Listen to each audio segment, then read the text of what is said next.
Welcome to Our Town, a 30-minute podcast brought to you by Best Bark Communications, a small but fierce client-centered marketing company powered by decades of experience and well-established business networks. This is Andy Ockershouse, and this is Our Town, and I have an unexpected pleasure that Janie suggested this to me, and she was so right. A very, very, very dear, and I don't want to say old, but it was an old relationship friend, has written a fabulous book about her life and her life with her husband, and I called it a love story, and that's Irene Pollin and her husband Abe, and I love the book. I love what you put down in paper, and I love the fact that we know you so well. Me too. I agree. It's a great time. We went through a lot of things with this book, and you went through a lot of things, and I read about it, and I was so pleased to hear about your days in St. Louis and your family. Do you still have family in St. Louis? I just was with two of my cousins last week. And you stayed close to them? Very close to them, yeah. But you decided that meeting Abe, and Abe wooed you, let's say, from he did. Midwest to the East. He did. Every day another letter. I said, what do I do? Then he somehow talked my parents into moving. I don't know how he did it, but he did. An 18-year-old guy talked my parents into moving to Washington. Yeah. I said, now that I think about it, I said, why did they listen to him? He was 18 years old. And you were 17? Yeah. You were 17 when you came, and Abe was young, and he was working for his dad, correct, when he came? Yes, yeah. And I love the fact that he did so much building, and your relationship and what you did to build this city way back. Yeah. Before you were Abe and Irene, he was doing that. Yeah, we were, yeah. And you became partners in business. Well, building business. Yeah, right, yeah. But that was always the plan, Andy. We used to write out little ideas of what we were going to do together. So is that right? You put it in paper, huh? Oh, yeah, we did. Yeah. You know, what we were going to do and how we were going to do it. And that was the plan. Now they've got all this in computers, Irene. You can hit a button and tell you what you're going to do. Yeah. But to hear your story and hear the fact that this man wooed you and chased you, and he finally won you. Yeah. Did he ask permission from your dad? Did he follow the traditional way to? But he did. But you know what was interesting is that he didn't have to persuade them a lot, because I met him through my aunt and uncle. So it was my aunt Fanny married to Dan Pollin. Yeah. So they knew the Pollin family. Okay. So it was not total. We were not total strangers. So that was nice, you know. And both families were involved. My aunt was married to his uncle, and he was my uncle. So we used to say it was my double aunt and my double uncle. So that was It's a wonderful world, but so you really grew up together. No, we didn't. We never met until we were teenagers. Oh, is that right? Yeah, you were 18. He was living in He was living on the East Coast, and I was in St. Louis. Right. So when I came here, I met my aunt's nephew.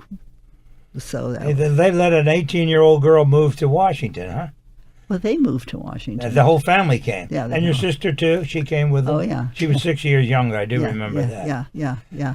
And then you got married and decided to be partners in the building business. You began to build. Well, no, Abe's father was already in construction. Yes, I knew that. He was a plumbing and heating contractor in Washington, and then in the 30s. And there was a lot of stuff going on here in Washington at that time. It's an interesting time in Washington. Oh, absolutely. Yeah, and then so that was kind of the natural business that we would be going into. And it was exciting. It was an exciting time. Oh, my. I mean, what happened after, right before the war, it began to bust loose, but then right after the war, it just exploded. Well, you know, Andy, when I'm writing the book, made me look at things in a really interesting way when I realized that I came to Washington in 1941 to visit for the first time. And Abe's parents lived in a very lovely house across from Rock Creek Park. He had only been in Washington for 10 years. I'm thinking, how much money did he make in 10, no, seriously. I believe. In 10 years in Washington to come with nothing, and in 10 years to have this wonderful business. He had the biggest plumbing and heating in 10 years. This was in the 30s, and this was during the Depression. And the other one on 16th Street was the house, right? Yes, beautiful. Back off the Rock Creek Off of Park. 6th Street, yeah. Okay. Yeah. But so that tells you what Washington was like during that time. And then it really exploded. And then it really exploded. What year were you and Abe married? 45. Oh, you waited till the end of the war. Yeah. We did in a long time. Yeah, I believe. Yeah. Yeah, that's in the book, and it's very interesting. So in 45 is when Abe really started building houses and apartments and so forth. Yes, we did. Yeah, we did. Uh-huh. And there was a building boom for people all wanted to come to Washington. Yeah. The government was growing big. Right, exactly. The first building was Robert Towers in Virginia. That was named after my son, Robert. Robert, right. Oh, no, I take it back. There was a Linwood, named after my daughter first. Yeah. Your daughter was your firstborn? Yes. And then Robert, and then Jimmy? Yes. And I had a very, very big family in those days, 3 of you, right? No, we wanted more. I believe. We did. We did want more. But what this building business lasted till forever. Then Abe started building apartments and single family houses. Houses, apartments. No apartment, no office buildings. No. Well, you mentioned in the book there were several other big names were little then. They were just starting in the business, like Charlie Smith and people like that, and Clark, and they began to explode after the war, correct? Right. Well, Charlie Smith came to Washington. He worked for my father-in-law. They built the Crestwood on 16th Street. It's still there. It's a lovely building. I'll bet. Mm-hmm. And then, but you're right, it exploded. Absolutely. My father-in-law retired. I mean, he just took off. He said, I'm going to have fun. He was still young, wasn't he? Yeah, he was in his 40s. He said, I'm going to Florida. You guys take over. We said, okay. You take over, right? I said, goodbye. No, it was a very interesting time. A lot of growth in Washington. When you say Washingtonian, I realize now, I never thought of myself that way, but I realize I am really a part of that growth of the city from when I first came. I mean, I hadn't really thought about it, but I said, yeah, and then we kept going. Well, we actually did it with the Capitol Center. Oh, yes. And then the Verizon Center. This was still Washington, you know. You're our town. Look, the Pollin had such a huge impact on our town. And I include Prince George's County as part of our town. Oh, yeah. It's like Northern Virginia is our town. Yeah. These are our people. But what you and Abe brought as partners was getting this town moving, getting it built up and doing the right thing. Before you got into sports, which was I read in the book, you got into sports sort of sideways. That was not a big objective at Abe, but it was a place to sort of level your life out. Yeah. To get into sports. Yes. That's when he made the deal in Baltimore, correct? Yes, right. Yes. To buy the were they the Bullets then? Yes, it was the Baltimore Bullets. Yes.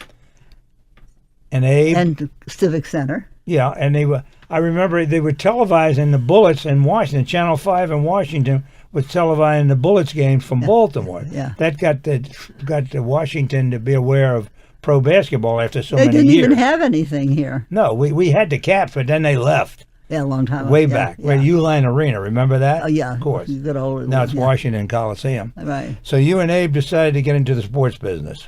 Well, it was a fluke, Andy. I don't know if you remember in the book, because this was a year after my daughter died. Yes, I knew that. And Abe got this call from, what was the name, the referee, blanking on his name right now, but anyway. I'll think I know you mean. You know what I mean. And so he said, look, what do you think about buying the team?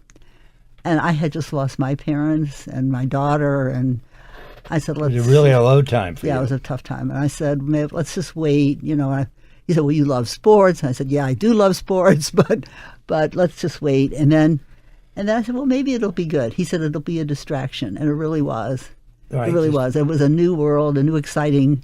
And I describe the first feeling of driving into the Civic Center. I'll never forget that. In Baltimore. Yeah, in Baltimore, you know.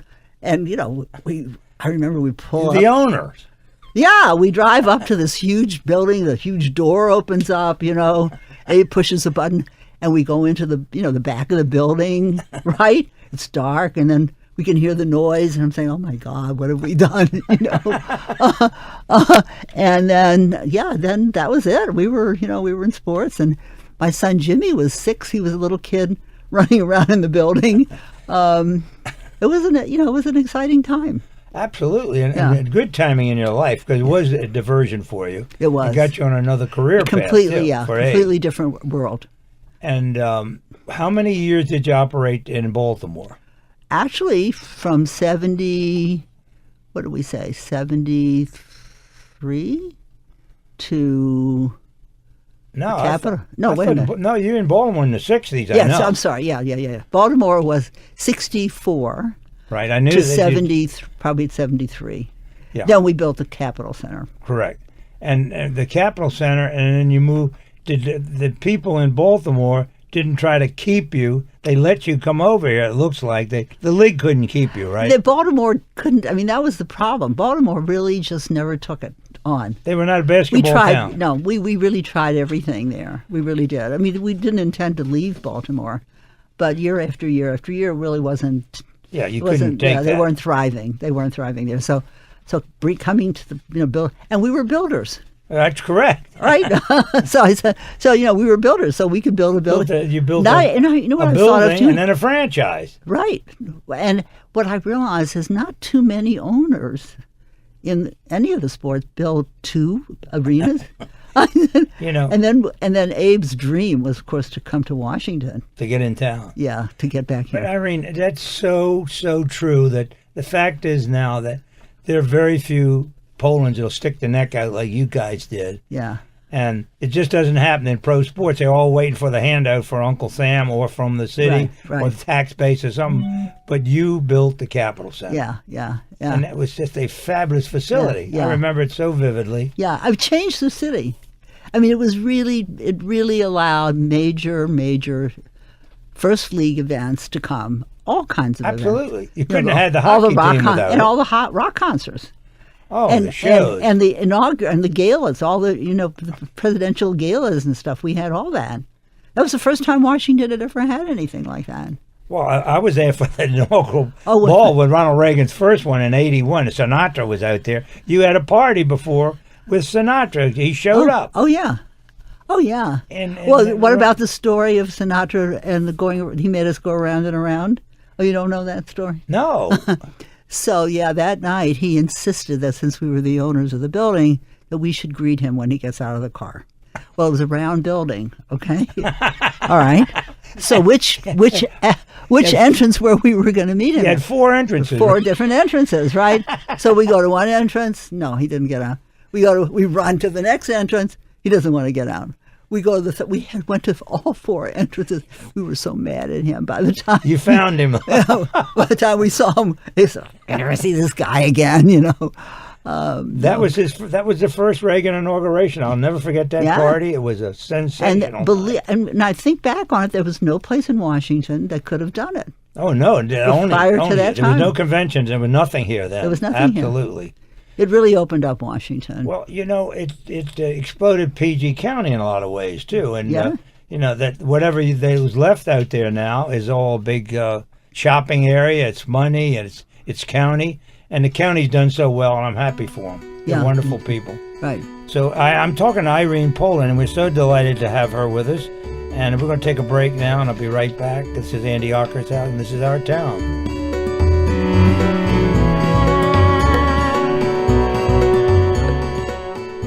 Hi, Tony Sybil here to tell everybody about our newest restaurant over off New York Avenue. It's called Ivy City Smokehouse, 1356 Oakey Street Northeast, right next to the Heck Company warehouse. It is terrific, and we have the only seafood smoker in the District of Columbia. So when you go to your grocery stores or your delis, ask for Ivy City products. 202-529-3300 or ivycitysmokehouse.com. Our Town with Andy Ockershausen. Talking to Irene Pollin and about Irene and Abe, an unexpected life.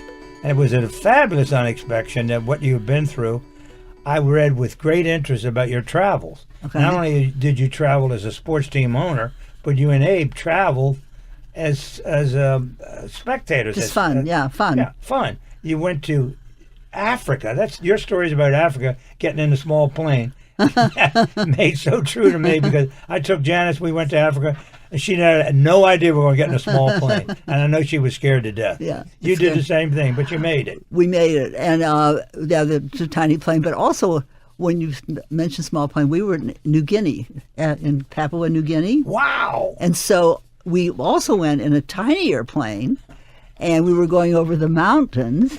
And there was this young kid pilot, like he was about 18 years old, and there was no window. It was wide open, and he had his left hand, and he keeps waving his hand like this out the window. And I'm sitting in the back, and I said, "What are you doing?" He said, "That's your air conditioning." Okay.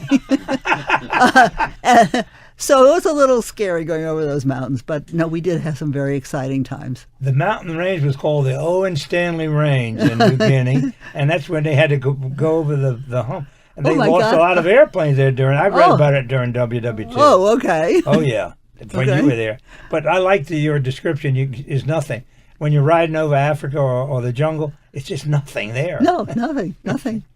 Now, in your trips to China, did you always do that with the team, or did you and Abe go as... Well, it was a mix because, in fact, when I Sightseers. spoke to Elvin, he talked about our trip to China. Okay, so the trip to China with the team was fabulous. It was really as he said, we just had a lot of fun. We went to different buildings, and and when the players would walk down the street, and the Chinese had never seen African Americans, so they said, "What tribes are they from?" And so 6'10" and 7-footers. I know. They said, "Well, what tribes are these guys from?" So we had a wonderful time with the teams, but we also It was a bike community too when you were there early, completely, correct? Completely.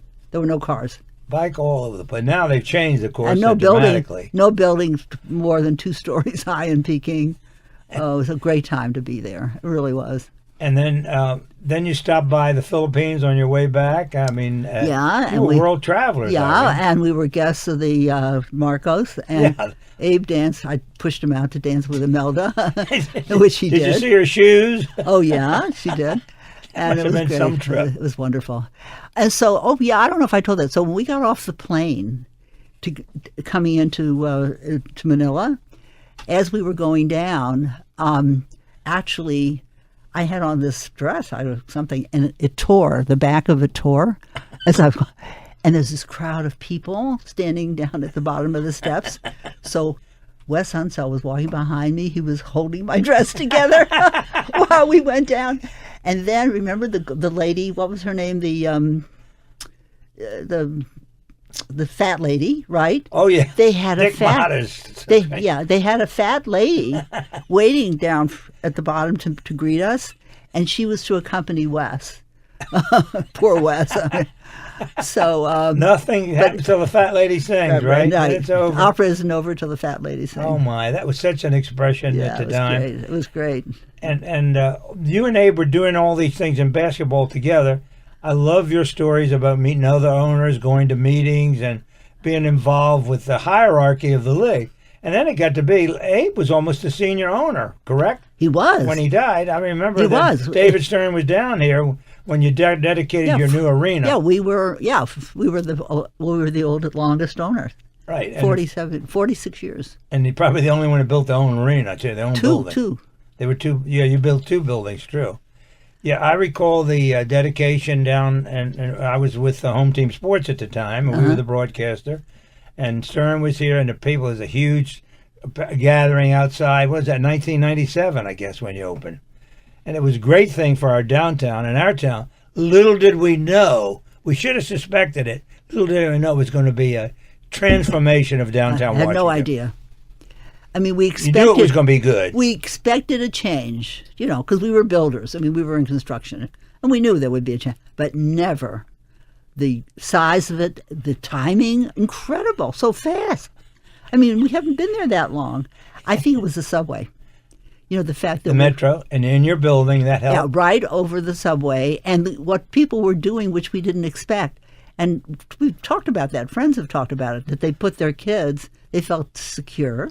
Right. Putting their kids on the subway, and then after the game, picking them up. And they had a great time. If we won, everybody was on the subway celebrating. It really turned out to be an extraordinary thing that came wonderful. But the thing, like City Center, there wouldn't be a City Center without your building. No. And what the heck company now is the only building I still remember. Everything else has changed. The gallery place. I know. It's just fabulous. Yeah. And, I'm sure that the Leonsis people are realizing they take advantage of that it's so important to our town what you guys have done. And I hope I know the city appreciates it. Marion Barry, you mentioned in the book, Abe went to him and got a commitment. Yeah, Marion was a major, major help. And he stuck with that commitment, yes, didn't he? Did. He did. Well, he used to brag about it all the time. Well, he had a right to, because it wouldn't have happened without him. No, I know that. It wouldn't happen without Abe or Marion or you. Yeah. Don't forget, you guys were partners. Yeah, no, it was exciting. It was an exciting time. And then somewhere in the book, I recall, I don't know whether it was an age that did it, but you shifted gears. Instead of being just a partner, you had your own career. You went back to school. Yes. Did you go back to Catholic University? I read that in the book. Yeah.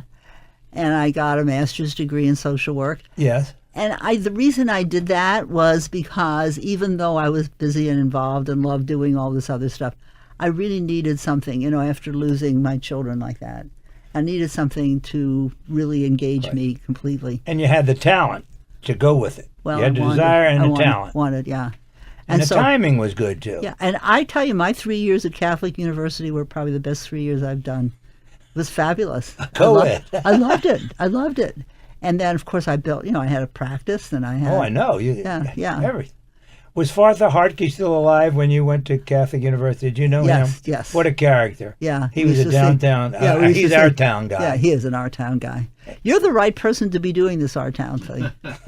You are, Andy. Well, you know why? Because I remember so many things. I was involved with all these people. Well, that's the whole thing. You weren't just living here, right?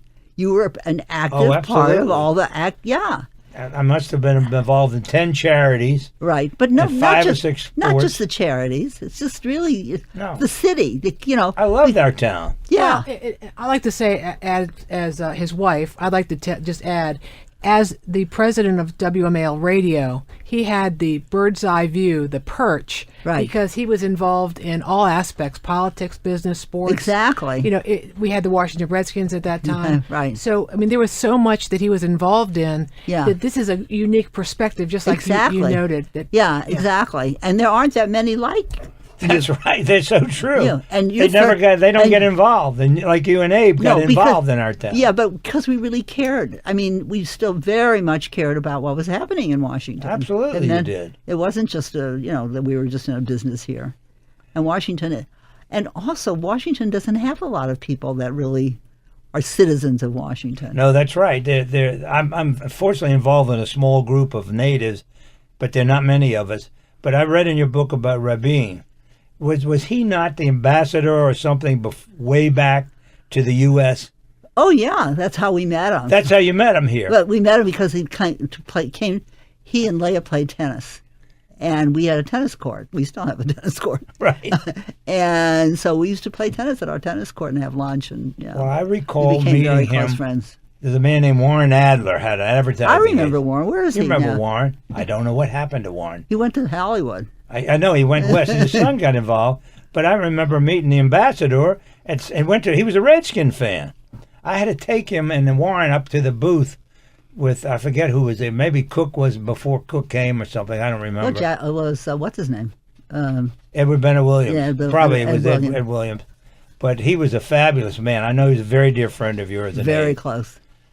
And we were with shattered Abe when he got shot.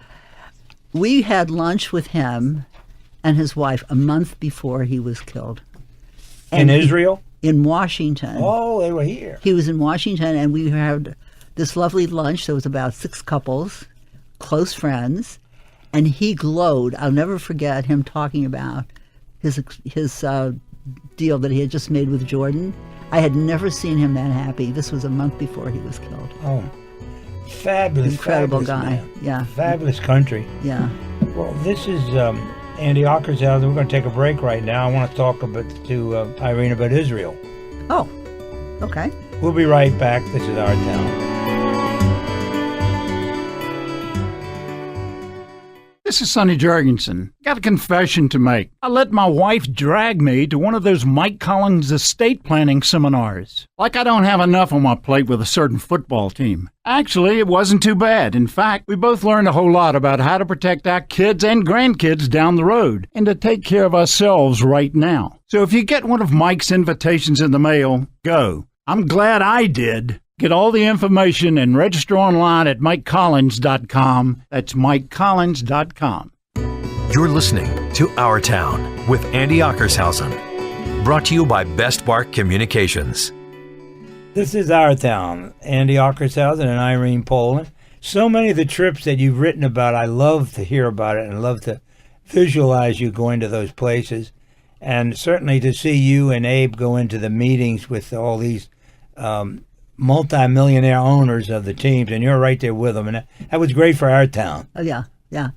Well, I think Abe got a kick out of being a representative of Washington. He really, really loved Washington. Oh, I know he did. He really did, and even though he was born in Philadelphia, okay, but he really did love Washington, and I as I did, and I came from a city. I came from St. Louis, where really. It was a community-based city. I mean, my parents, we lived in the city. We went to all the, we went to the community things. And we didn't have anything. And we didn't have anything here. No, we didn't have nothing compared to Washington University. Right, exactly. Of St. Louis. Yes. But we had George Washington. Now, George Washington now is one of the premier schools in the nation. Yeah. That's an amazing transformation, too. Yeah. Well, Washington was still a young, was a young town. Absolutely. It was just getting started. St. Louis But the trips, Andy, it's interesting that you say that because this was our plan. After the season was over, in the spring, we already had our trips planned. So we really just had a ball. I mean, we did something as exotic as we could possibly think of, going to Africa, going to India, going to China, and this was something we really looked forward to. And, I have that picture in the book of me with a pygmy because I said nobody's going to believe me. But I have this picture. We actually did dance. I love the pictures. We actually did dance with the pygmies in the Congo. I mean, nobody would ever believe it. And Abe was so cute, Andy, because you knew Abe so well. You know what he loved to do? When you go to these Morocco places like that, he loved bargaining. With the, he was so good at it. He was such a good negotiator. I know he was. He was, and I used to. You probably negotiated with him, didn't you? Absolutely. All right, we would go back and forth all the time. Back and forth, and I used to say, "How did you do that? How did you get this guy to agree to what you just said?" And I used to watch him, and I said, "I don't know how you do. I don't know how you're doing this. How did he do it?" He did it from the heart. He never wanted to make a deal that hurt somebody. Right, that's true. He always wanted both sides to get something out of it. Right. The deals that we worked on, I can say that's true with television too, because I knew Home Team Sports negotiated with Abe all the time. And it was just, you can negotiate with somebody that doesn't want to hurt you. Yeah. Some of our sports owners in this town, names will be not admitted, want to make a deal to hurt you. And Abe was never that way. Never. He was very upfront. No, I used to generous. Yeah, kind. He would start out with a negotiation, and I mean, it's a business negotiation, and then he'd end up being friends with this person. And I'd say, "Well, now wait a minute. You started over here. How did you end up over here?" And they were hugging. Everybody was hugging. They were both happy. And I said, "What did you do, Andy? So you were on the other side. What did he do?" Well, he was not trying to hurt you. He knew that there were certain things you had to do. So he had a product. We wanted to buy his product. Right. And we know there was a price somewhere, right. But it would never. Why would he hurt us? If he hurt the station, he's hurting his product. Right. And we would never hurt Abe. We wanted his product to be the best. Uh-huh. And it always was. And he was such a wonderful man to deal with. Yeah. But I recall playing tennis with Abe. I recall you and Abe coming to Palm Springs. That was in another life. Right. And it was great. And I remember his brother Harold. So we had a great relationship. We grew apart, Irene, but I'm so glad you're back in our life now. Yeah, well, it's great, hon. It's great being here. I'm glad you're doing this. You're the perfect person for this. This was Janice's idea. Washington needed something like this. Well, that's what people say. We brought back 40 or 50 people that we haven't heard from in a while, like Irene Pollin. Yeah. No. We had Andy Pollin. Of course, you had him too. Andy, yeah. But we think Andy's great. We have Sonny Jurgensen, names from the past. Maurice Cullinane was chief of police. Bill Rigardi, Wow. his magazine. Right. John Conconi. Right. Tommy right. Giacomo from the Palm. Right. Right. And Great. people that have sort of been not Well, forgotten, then this is but left perfect. aside. Right. Then this is good. This is good for Washington. It is. It's good for our town because these people made it, how great it is. And Mel Crouppen sat right there and told some great stories. And About the matzo ball war with Duke Siebert. And also Larry King used to go in, and there used to be a box of matzah sitting on the table. We knew that was his table. We have a commitment from Larry. The next time he's back in Washington on a day when we can record him, we'll do that because Larry King was one of our favorites. He always wanted to work at WMAL, and we didn't have room for him. But Irene, I don't know how you're going to go. Well, you got so much talent. I'm so glad you went back to school and used that talent. Thank you, dear. You didn't let it go. The book is Irene and Abe, An Unexpected Life. It's available at Politics and Prose, the Kennedy Center gift shop, Verizon Center store, and Amazon.com. I would recommend the book very highly. A wonderful love story, The Unexpected Life of Irene and Abe. A wonderful, wonderful couple and very dear friends, and we thank you for being here on Our Town, and you're a big part of Our Town. Irene Pollin, thank you. I feel it. Thank you. You've been listening to Our Town Season 1 with your host, Andy Ockershausen. New Our Town podcast episodes are released each Tuesday and Thursday. We welcome your comments and suggestions on how you like the show or who you'd like to hear from next. Catch us on Facebook at Our Town DC or visit our website at OurTownDC.com. Our special thanks to WMAL Radio in Washington, D.C. for hosting our podcasts.